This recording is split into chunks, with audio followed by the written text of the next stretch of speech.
അപ്പോൾ നമ്മൾ മറ്റൊരു നല്ല വാർത്തയിലേക്ക് പോകണം. എനിക്ക് അങ്ങ് ഇഷ്ടപ്പെട്ടു.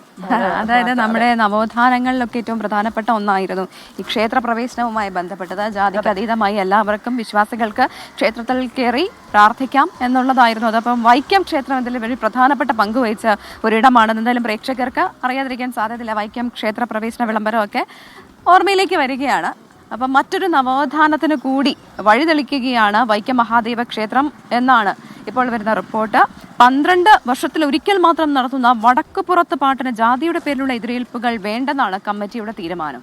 പകരം ജാതി മതഭേദമന്യേ ദേശ എതിരേൽപ്പ് നടത്താനാണ് തീരുമാനം.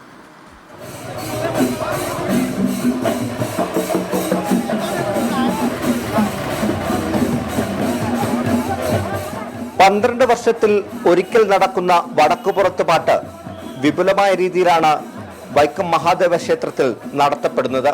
ക്ഷേത്രമുറ്റത്ത് നെടുമ്പുര കെട്ടി ദേവിയുടെ കളം വരച്ചാണ് 12 ദിവസം വടക്കുപുറത്ത് പാട്ട് ചടങ്ങുകൾ നടക്കുക. ഈ ദിവസങ്ങളിൽ കൊച്ചാലൻ ചുവട്ടിൽ നിന്ന് എല്ലാ ദിവസവും ക്ഷേത്രത്തിലേക്ക് എതിരേൽപ്പ് നടക്കാറുണ്ട്.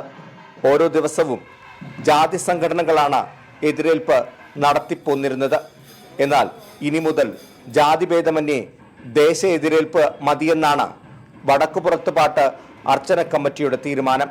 മുൻ വർഷങ്ങളിൽ വിവിധ ജാതി സംഘടനകളുള്ള ആൾക്കാരെ ഉൾപ്പെടുത്തിയാണ് ഈ ചടങ്ങ് നടത്തിയിരുന്നെങ്കിൽ ഈ വർഷത്തെ കമ്മിറ്റി തീരുമാനപ്രകാരം എല്ലാ വിഭാഗം ആൾക്കാരെ ഉൾപ്പെടുത്തിക്കൊണ്ട് ദേശ എതിരേൽപ്പ് എന്നുള്ള സങ്കല്പത്തിൽ നടത്താനാണ് കമ്മിറ്റി ഈ വർഷം തീരുമാനിച്ചിട്ടുള്ളത്.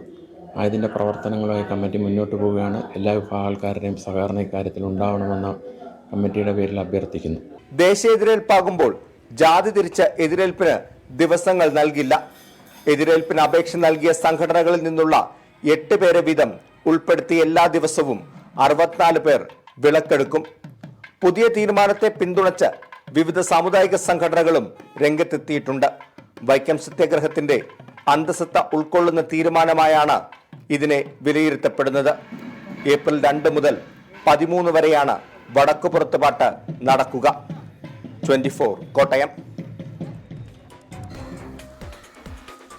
അപ്പോൾ വൈക്കം സത്യാഗ്രഹത്തിൻ്റെ അന്തസത്ത ഉൾക്കൊണ്ടുകൊണ്ടുള്ള അന്തസ്സുള്ള തീരുമാനത്തിനൊരു ബിഗ് സല്യൂട്ട്. എല്ലാവർക്കും ഇതും ഒരു മാതൃകയായിരിക്കട്ടെ. അപ്പോൾ ഇന്ന് മാതൃകയാകാവുന്ന കുറേ വാർത്തകൾ നമ്മൾ പറഞ്ഞു. അതിലൊരു സന്തോഷം.